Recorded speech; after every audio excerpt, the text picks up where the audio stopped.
Bom, hoje vamos falar de enfrentamento da crise, mantendo a saúde emocional durante o isolamento social. Estou aqui com a Maria Elvira Escapol. Até já, Maria Elvira. Até já!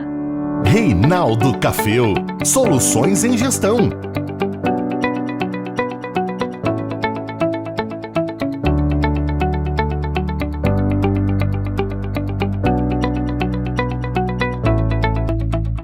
Olá, obrigado aí pelo prestígio. Estamos mais uma vez ao vivo aqui no YouTube. É o Reinaldo Cafeu, Soluções em Gestão, Confraria de Negócios. Eu tenho um escritório de consultoria, sou representante regional da Fundação Dom Cabral e tomamos essa iniciativa para trazer diariamente para você temas relevantes para o enfrentamento dessa crise. Nós temos aqui a alegria de receber a parceira da confraria, a Maria Elvira Escapol. Tudo bem, Maria Elvira? Tudo ótimo, Cafeu. Obrigada pela oportunidade, uma grande honra fazer parte aí da confraria. Elvira, fala rapidamente aí do seu trabalho para todos te conhecerem e saber da sua experiência profissional. Perfeito. Bom, eu sou psicóloga de formação, especialista de RH, 27 anos atuando aqui na nossa região, na área de desenvolvimento humano e organizacional. Tenho atuado como especialista de RH independente e sou empreendedora e empresária aqui em Botucatu, na área da economia compartilhada. Muito bem, muito obrigado aí por estar conosco na confraria. Só lembrando que nós temos 3 vídeos já depositados aí no YouTube. Começamos essa série com o Wagner Moraes, um vídeo muito interessante sobre como enfrentar a questão das vendas nesse período e a retomada. Na sequência, nós temos um vídeo com o Marcos Ferrari. O Marcos Ferrari, que é um economista, a gente falou de finanças e como buscar linhas de crédito nessa fase. E ontem nós falamos com o Dr. Fábio Maia sobre contratos de aluguel, a questão envolvendo também o trabalho. E hoje nós vamos falar, como é véspera de feriado, vamos trabalhar um pouquinho nessa questão de manter a saúde emocional durante esse isolamento social. Lembrando que quem não conseguir participar ao vivo, esses vídeos estarão aí à disposição e você pode compartilhar à vontade. Vamos aquecer então, Elvira? Vamos falar um pouquinho. Vamos lá, Café. Olha, é óbvio que nesse momento a gente fica aí até avaliando, até confidenciei num dos vídeos aí que eu passei esse período, eu estou aí praticamente há 15 dias sem sair de casa, só para coisas muito pontuais, e a gente fica isolado do mundo, sem ver os filhos, aquela coisa sempre dura, sua rotina altera. Então, qual que é a real dimensão para nós, ser humano, para a humanidade como um todo, desse que a gente poderia até chamar de trauma coletivo que a gente está vivendo nesse momento, Elvira? Perfeito. Bom, é um momento singular para a humanidade, né? Nós estamos vivendo realmente uma experiência, né, de trauma coletivo, é um trauma sem fronteiras, globalizado. Nunca vivemos isso antes, né? E isso nos atinge naquilo que é mais precioso para nós, que é a preservação da nossa vida, né? E da vida dos nossos queridos. Então, isso nos traz para a dimensão humana de toda essa problemática, né? Você passou junto com os colegas aí pelo comercial, pela parte legal, pela questão financeira, mas no fim do dia é a gente com a gente mesmo, né? Então, fica esse desafio, né, de como é que nós estamos lidando com esse desafio, sem negar que temos uma realidade, né? O que nós estamos sentindo é real, mas, em contrapartida, não entrarmos em pânico, né? Sabemos administrar as nossas emoções. Então, é um momento muito especial no sentido de podermos desenvolver a nossa capacidade natural de empatia, né? Conosco, né? Primeiro conosco e depois com o outro, né? E por que não com toda a humanidade, né? Agora, Elvira, é evidente que nós estamos falando de uma dimensão de saúde, né? Eu gosto muito da tese de que a saúde não se opõe à doença, né? A saúde é pela saúde, né? Não é a ausência de doença, pelo contrário, a gente tem que estar muito bem equilibrado, né? Quer do ponto de vista emocional, quer do ponto de vista das boas práticas. O que você pode dizer nessa preservação da saúde emocional e que tipo de prática você acha adequado nesse momento para que a gente esteja bem e equilibrado, principalmente? Perfeito. Bom, primeiro, acho que resgatar o conceito de saúde, né, Cafeu? Um conceito integral, né, sistêmico, que envolve o bem-estar físico, mental, emocional, social e espiritual, né? Então, isso é estar saudável. Do ponto de vista de saúde mental, saúde emocional, é estar bem consigo mesmo e com os outros, né? Saber aceitar as exigências da vida, né? Ter persistência, resiliência, ter autoconhecimento no sentido até de reconhecer e saber lidar tanto com as boas emoções como as desagradáveis. Por incrível que pareça, muitas vezes nós não temos essa alfabetização emocional e ficamos presos num emaranhado de emoções sem saber como classificar e como tratar, né? Então, nós devemos saber reconhecer os nossos limites, né? E buscar ajuda quando necessário. Esse é um momento muito singular, né? Se nós antes estávamos vivendo num mundo, né, globalizado, com acesso à tecnologia, né, nós estávamos levando a vida no automático, nós vivíamos uma fluidez do tempo, né, uma fluidez que nós não tínhamos, nós reclamávamos que nós não tínhamos tempo, né? O nosso maior ativo era o tempo. Em contrapartida, tínhamos uma superficialidade muito grande, a forma como estavam tratando a vida, tratando as relações, né? Uma busca desenfreada pelo conforto material, né? Então, o capitalismo, o consumismo, tudo isso regendo muito fortemente a nossa vida, né? E, consequentemente, um abandono da nossa parte humana, né? Muitas vezes até pouco observada nesse contexto todo, né? Esse momento atual nos trouxe uma ruptura de rotinas, né? Uma ruptura também na nossa vida social. A tecnologia se acelerou tremendamente e aquele nosso pensamento linear, né, que colocava a nossa vida separada, né? Essa é a vida pessoal, essa é a profissional, agora é o lado família, agora é o lado lazer. Neste momento, nós estamos sendo convidados para ter um pensamento digital, né? E englobando todas essas dimensões, né? Da nossa vida ao mesmo tempo. Então, nós estamos agora dentro do nosso micro-organismo, né, a nossa casa, vivendo todas essas dimensões ao mesmo tempo. Então, vivendo um desafio de conciliação tremendo, né, de vida, trabalho, família, lazer. E isso tem gerado um estresse, uma ansiedade muito grande em todos nós. Nessa mesma linha, a gente recebe já uma pergunta aqui da Maria Cristina Lopes Rodrigues. Ela quer saber qual o impacto de desacelerar, sair da velocidade do dia a dia. Que impactos são esses, né? Quando você está numa velocidade de cruzeiro, né? A gente que dirige muito tem isso na estrada. Você está lá a 110, é pouco você é obrigado a ir para 60 bruscamente, dá um impacto. Como é que é administrar isso?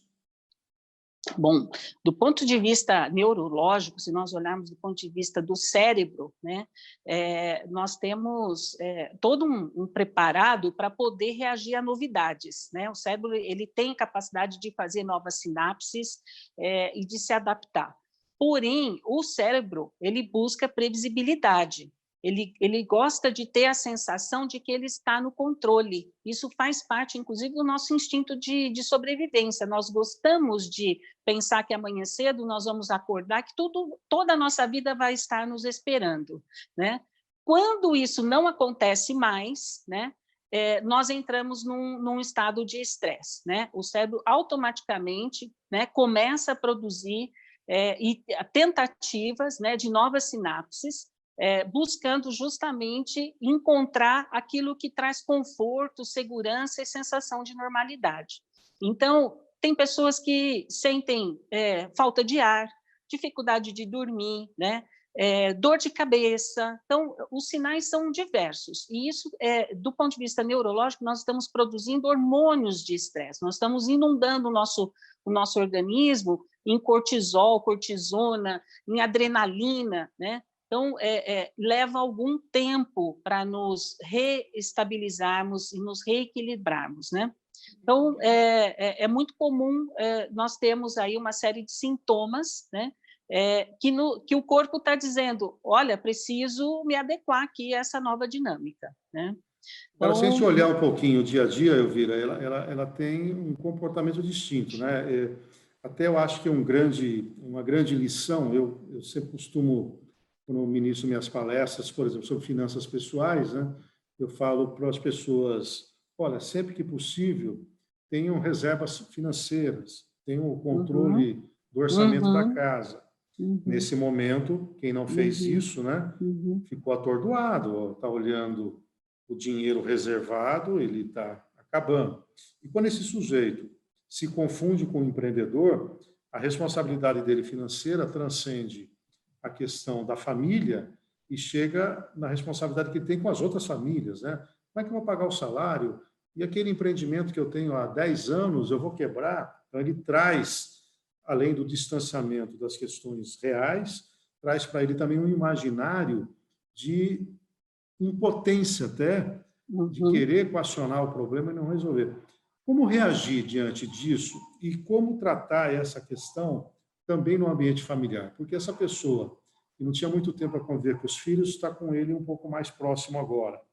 A esposa pode ter um trabalho, mas também, eventualmente, está ficando em casa. Então, como é que eu administro essa ansiedade do ponto de vista financeiro, de não ter eventualmente me preparado nesse momento, ou até me preparei, mas estou vendo o dinheiro rarear, querendo empreender, mas eu não posso, porque há uma restrição, e tendo que conviver com essa questão familiar. Não corre o risco de isso criar um certo desgaste nesse curto espaço de tempo? Não, é um risco alto, né?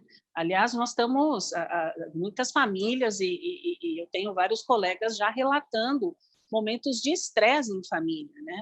Eu acho que, respondendo por partes, o Café, a questão financeira, você tem que lidar com os dados de realidade, né?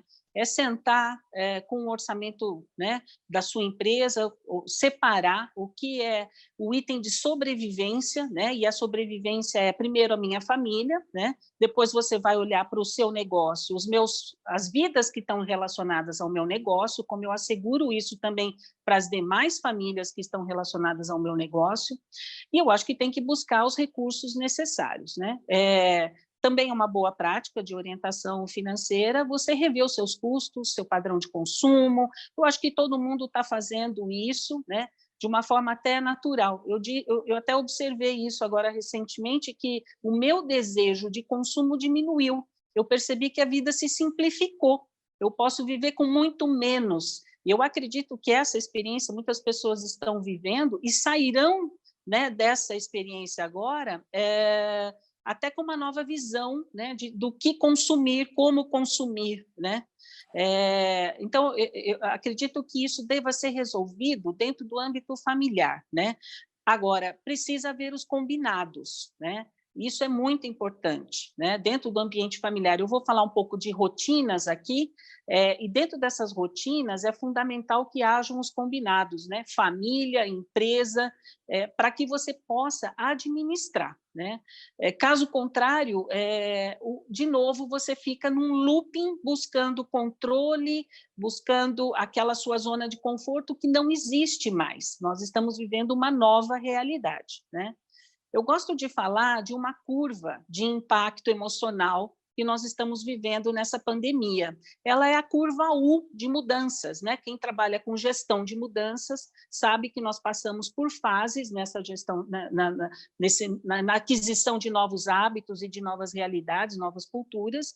Nessa aquisição de mudanças, o primeiro estágio é você olhar para o horizonte e dizer, olha, essa pandemia está só na China, isso não vai chegar aqui, né? Está muito longe do meu horizonte, né? A segunda fase é negarmos, né? Isso não vai acontecer, isso vai ser tratado lá e isso não me afeta. Terceira fase é da raiva. Por que não tomamos as devidas precauções para que não possamos, não estivéssemos vivendo essa realidade agora? A quarta fase é do medo, né? E aí o que nós vamos passar? Vou ter medicamento para mim? Vou ter leito para mim se eu ficar doente? Vou ter finanças suficientes para passar esse período, né? E aqui nós temos uma zona muito importante de nós superarmos. muitas pessoas estão presas no medo limitante. O medo é real, porque a situação é real, o que nós estamos vivendo é real, mas o medo limitante nos faz ficarmos num ciclo vicioso aqui, e nós temos que dar o próximo passo, que é a fase da aceitação. Nesse quinto passo, nós reconhecemos a nossa fragilidade, reconhecemos, né, a nossa vulnerabilidade e passamos a enfrentar e achar estratégias e mecanismos de enfrentá-la, para podermos dar o próximo passo, que é a aquisição de novos hábitos, aquisição de uma nova forma, uma definição de uma nova forma de se viver. Que oportunidades de aprendizado essa situação está me trazendo, né? Que tipo de cuidado eu assumo que eu devo ter e eu cuido dos demais também, né? E quando tudo isso passar, né? Como eu vou estar saindo de toda essa experiência, né? Mais forte, com mais clareza de quem eu sou, com mais clareza do meu propósito, com mais clareza de como eu quero viver a minha vida daqui para frente, né? Então, esse está sendo o impacto emocional que a pandemia está gerando em todos nós, cada qual passando em algum momento dessa curva, né, de adaptabilidade, de mudança.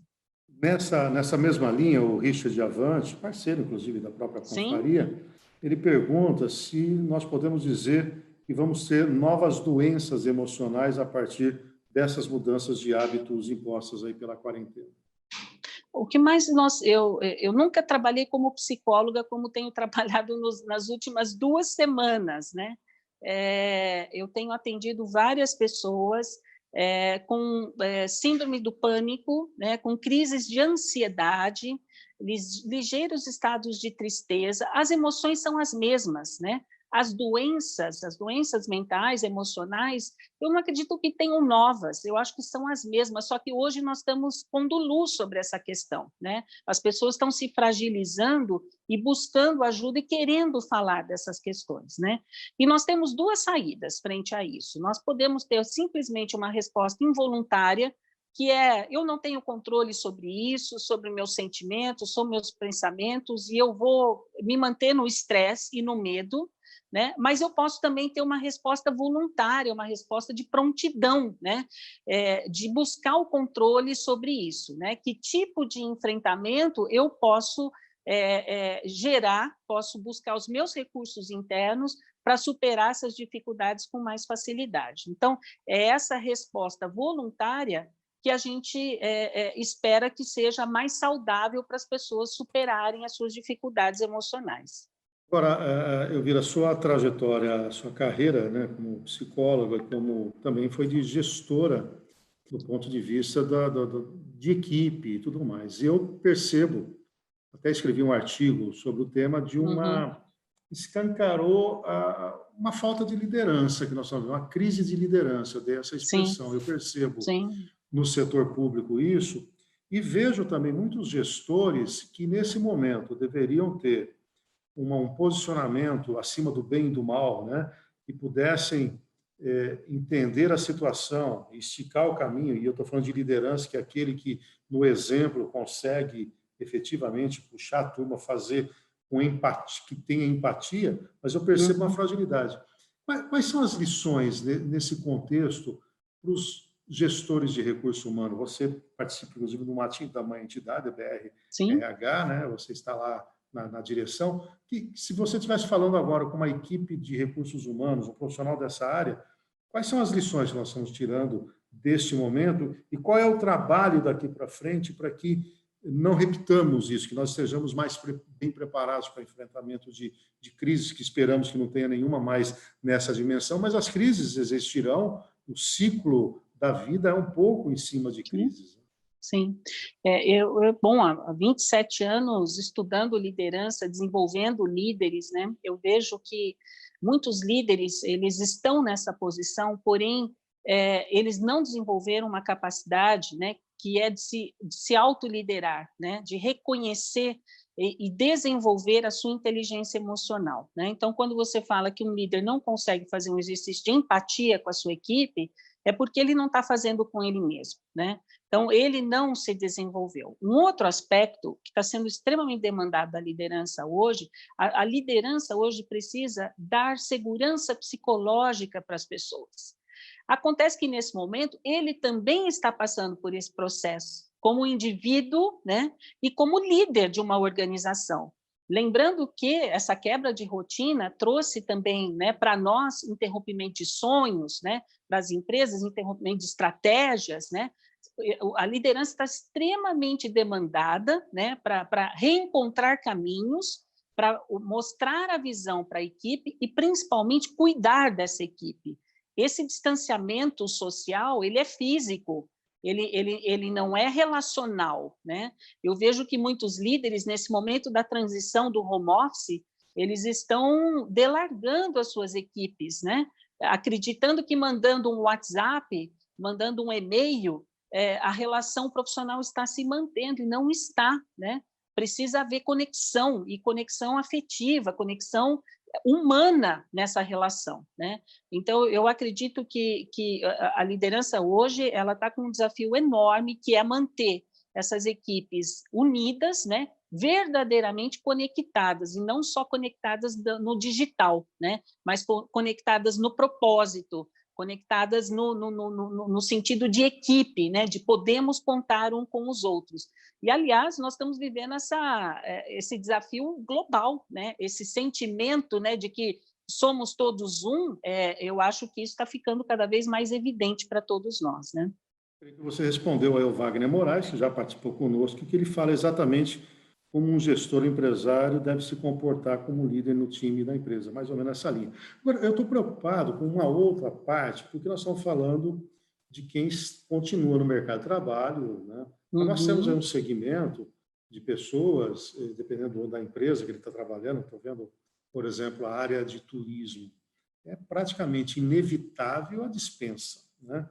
Hoje eu acessei um vídeo do presidente da Latam dizendo que eles já sentiam há 3 meses a queda e eles projetam recuperação no nível atual, mas ainda repensando o negócio nos próximos 2 anos, né? Então, imagina, nós descobrimos aqui, por exemplo, na tecnologia, que certas reuniões que nós que estamos aqui no interior ficamos praticamente 3 horas no automóvel, uma reunião de 1 hora, a gente consegue fazer isso virtualmente. E o que você falaria para essa pessoa que, neste momento, perdeu o emprego? Ele tem até a qualificação dele, ele tem uma carreira, mas o empresário chegou à conclusão que o negócio dele diminuiu tanto de tamanho que não haverá ajuda governamental que permita contornar esse problema.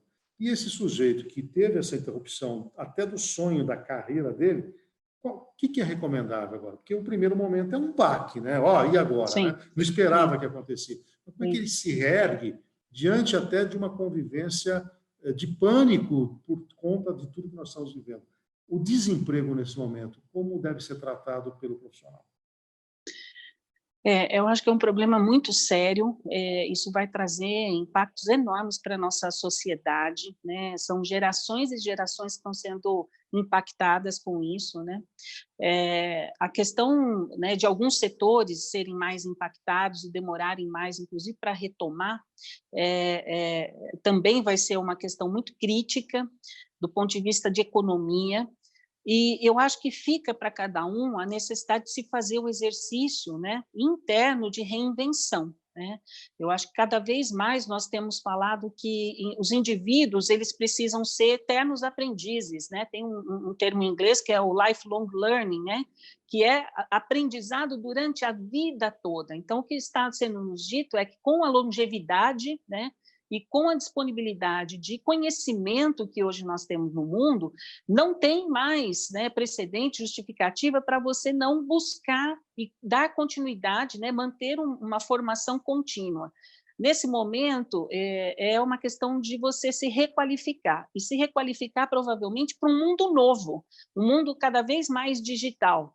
Nós vínhamos numa vivência digital, tecnológica, mas se acelerou demais, e o que vai acontecer quando nós saímos disso é que muitos se identificaram, já fizeram aquele rompimento, né, de barreiras, de paradigmas, pela dor, não foi pelo amor, pelo convencimento, foi pela necessidade, né? Então, acho que a palavra-chave hoje é reinvenção. E eu estou vendo um movimento muito bacana de solidariedade, sabe, Café? Eu tenho visto grandes escolas de negócio, profissionais se disponibilizarem a fornecer conhecimento, mentoria, apoio, suporte emocional, né? Eu acho que lance mão, né, dessas ferramentas que hoje estão disponíveis para você fazer o seu exercício de reinvenção, né? Eu tenho visto várias pessoas rapidamente tornarem os seus negócios digitais, né?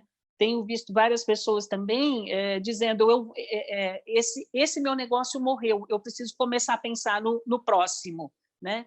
Então... Seria no caminho ainda da destruição criativa, né? Porque a destruição criativa, você, de certa maneira, induz, né? Aqui, na verdade, se tiver alguma destruição, ela não seria criativa, seria a destruição da necessidade, né?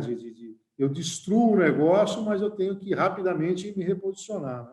Me reposicionar. Eu acho que o Sebrae tem feito um trabalho assim enorme, né, para apoiar empreendedores, empresários, né, e tantos outros. Acho que eu não poderia citar aqui tantos disponíveis, mas é fundamental. Posso dar o testemunho da Fundação Dom Cabral, que ela disponibilizou toda a sua biblioteca, diariamente tem conferência, webinar com vários profissionais, análise setorial, um pouco, eu vi outras escolas de negócio também liberando o seu acervo, escolas públicas, inclusive. Aqui no estado de São Paulo, ensino à distância está sendo implementado nas escolas públicas de nível médio, né? Ou até mesmo do primeiro ciclo do ensino. Acho que vai nessa linha um pouco aí, né? De busca do conhecimento, né, Elvira? Sem dúvida, sem dúvida. Acho que se acelerou demais e quando nós saímos dessa curva U, nós vamos estar numa nova realidade, com novas competências sendo demandadas, né? Adaptabilidade, flexibilidade, resiliência, né? Então, estamos treinando aqui toda uma nova musculatura de competências, né? Que estão sendo requeridas nesse momento. Eu acredito que nós vamos sair mais fortes, né? Nós vamos, enquanto indivíduos, profissionais e seres humanos, nós vamos sair mais fortalecidos dessa experiência, né? Agora, Elvira, você já falou um pouco disso, mas para a gente já ir para a finalização, quais são as atitudes positivas que a gente pode ter? Além de tudo que você falou, o que você poderia reforçar como atitudes positivas para enfrentamento desse momento? Perfeito. Bom, acho que o primeiro ponto é permaneçam-se conectados, né? Conectados do ponto de vista emocional, né? Do ponto de vista social. A Covid ela tem sido chamada da doença da solidão, e a gente sabe que essa solidão é um grande fator de estresse, né? Então, só assim, né? Acho que mantenha a positividade, promova, né, encontros virtuais, eu acho que são dicas aí, encontros, né, sociais, né, também, por que não? Acho que manter a calma é muito importante, e aí a gente usa aquela regra, né, da máscara de oxigênio, quando a gente vai pegar um avião, né, usa primeiro em você, né? Você é importante nesse processo todo de equilíbrio emocional. Cria um espaço de autocuidado onde você possa cuidar de você, né? Um momento seu. É um banho, é uma yoga, é uma respiração, é uma atividade física, é aquilo que te reconecta com você mesmo, né? Já que o mundo é digital, aproveita também e reorganiza suas mídias, né? Suas mídias digitais, né? A gente melhore o seu feed de notícias, escolha melhor as suas fontes, né? de informação, fontes confiáveis, né? Organize a sua rotina. Eu acho que vimos, né, que o cérebro precisa de rotinas, que isso traz ordem, normalidade, sensação de conforto. E quando nós falamos em rotina, nós temos o desafio de conciliar família, trabalho, lazer, né, e você mesmo, né? E isso hoje é um novo conceito do mundo, é tudo isso junto, né? Uma fluidez muito maior. Queria falar brevemente sobre home office. O home office requer uma organização e disciplina muito grande para que ele possa acontecer de maneira adequada, para que ele possa ser produtivo, né? E isso demanda uma organização de tempo e espaço, né? Então, estão cheia de dicas aí com relação a isso, não vou entrar, mas, acima de tudo, né, é uma mudança de modelo mental que a gente precisa fazer, né? O que antes tinha todas as subdivisões de caixinha, agora é isso, hora para isso, hora para aquilo, as coisas estão se misturando, né, ganhando uma fluidez muito maior, e isso demanda de nós uma mudança de mindset, de modelo mental, né, para sabermos lidar com isso. Muito importante estabelecer os combinados, né, combinados com a família, os contratos, né, como vai ser, como vamos fazer, como vamos fazer esse home office acontecer, né? Muitas vezes o casal trabalha, né, e tem filhos, como é que nós vamos assessorar filhos versus o nosso trabalho? Eu tenho visto casais conciliarem isso muito bem, né? Um trabalha de manhã, outro trabalha à tarde, e é muito importante fazer combinados da liderança com a equipe, falando dos líderes, né? Estabelecer metas, estabelecer rotinas também de trabalho que tragam conforto para as duas partes, né? E também criar uma sensação de produtividade. É muito importante, né, que a sensação de realização, que você estabeleça metas que você vai conseguir atingir. Quando você consegue, você aumenta a sua autoestima e você fica fortalecido para os próximos desafios. E não se esqueça de lembrar também que você já passou por problemas difíceis e soube lidar com eles. Então, você tem na sua caixa de ferramentas aí, né, de competências ou de inteligência emocional, a confiança de que você vai ser capaz de vencer esse desafio também, né? E, por último, as situações de estresse em casa, né? Eu acho que nós estamos vivendo juntos, né? Como nunca vivemos, né? Tanto tempo juntos, família juntos, né? Nós estamos redescobrindo o que é viver em família. Temos casais se reencontrando. Isso pode ser bom, pode ser ruim, né? Mas existe também, Café, uma sobrecarga sobre as mulheres, né?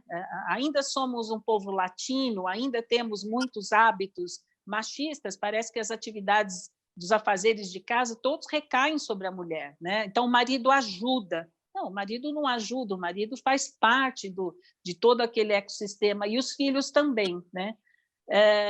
E, infelizmente, nós estamos vendo até um aumento de violência doméstica, né? Então, nós temos diversas realidades acontecendo ao mesmo tempo, né? Que vai desde do âmbito dos negócios até dentro do nosso micro-organismo, do micro-universo casa, né? Então, a dica para isso faça uma agenda da família também. Você tem a sua agenda pessoal, a sua agenda profissional, mas também tem uma agenda de família que ajuda a criar um sistema justo, né? Que ajuda a não ter discussão, porque a pior coisa que tem é criar estresse dentro de casa. Você já está sofrendo um estresse danado, né, com os desafios que vêm de fora, e ainda dentro, né, administrar isso. Então, eu acho que é um momento, né, muito peculiar para nós melhorarmos a nossa capacidade de empatia, de compaixão, a começar por nós, né, por nós mesmos, autocompaixão, né? E eu acho que nós vamos sair muito mais fortalecidos, fazendo a diferença na vida das pessoas, né? Eu acho que a grande demanda hoje é como colocarmos essa compaixão em exercício, né? Compaixão é coragem e ação, né? Como eu tenho coragem de ter uma atitude que vai fazer diferença para o outro, e o outro pode ser que está aqui dentro da minha residência, mas pode ser meu vizinho, pode ser o mundo está necessitando disso, né? Então, acho que seria basicamente isso, né? Eu acho que espero que possamos sair dessa experiência mais resilientes, mais solidários, mais sábios, né, e mais unidos desse desafio coletivo. Perfeito. Muito obrigado, Maria Elvira, pela sua entrevista, suas considerações, acho que foi de grande valia. Acho que a sabedoria indica aí que é na diversidade que a gente cresce, né? Às vezes, como você usou essa frase, eu tenho Sim. usado também, ou é no amor ou é na dor. Infelizmente, muita gente não se preparou no amor, vai na dor mesmo, né? E tendo esse equilíbrio global que você falou, o fortalecimento vem. Por quê? Essa fase vai passar. Quem estiver mais bem preparado ali na frente, mais rapidamente se recupera. Muito obrigado aí pela sua participação, tanto na confraria como na nossas lives aí diárias. Foi de grande valia para todos nós, Maria Elvira. Ok, Cafeu, obrigada. Um abraço a Muito todos, fiquem bem, se cuidem e contem comigo se precisarem. Muito bem, muito obrigado, Maria Elvira. Lembrando, né, que nós temos lá o vídeo sobre vendas com o Wagner Moraes, também o de finanças com o Marcos Ferrari, temos o de contratos aí com o Dr. Fábio Maia. Você que perdeu esse vídeo, logo na sequência que terminarmos, já vai estar depositado, você vai poder ver a qualquer momento. Amanhã é feriado, né, dia de reflexão, temos aí uma sexta-feira santa, quem é cristão e acredita nesse dia, tem todo um dia aí de penitência, e nós vamos retomar a nossa live na próxima segunda-feira. Vamos ter aí o Milton de Biasi, que experiente profissional, foi gerente regional do Sebrae, e ele vai falar de liderança em tempos de crise. Não perca, próxima segunda-feira, às 18 horas, segunda-feira é dia, só me ajuda aí, dia 13, né? 13 de abril, nós retomamos, então, os nossos trabalhos. Muito obrigado pela participação de todos. Desculpem o pequeno problema técnico, mas a transmissão ao vivo é assim mesmo, né? Nós temos essas questões. A própria Elvira falava, né, do congestionamento que existe aí nesses horários e nesses dias. Um abraço para todo mundo. Até a próxima. Obrigado Até mais. Tchau, tchau.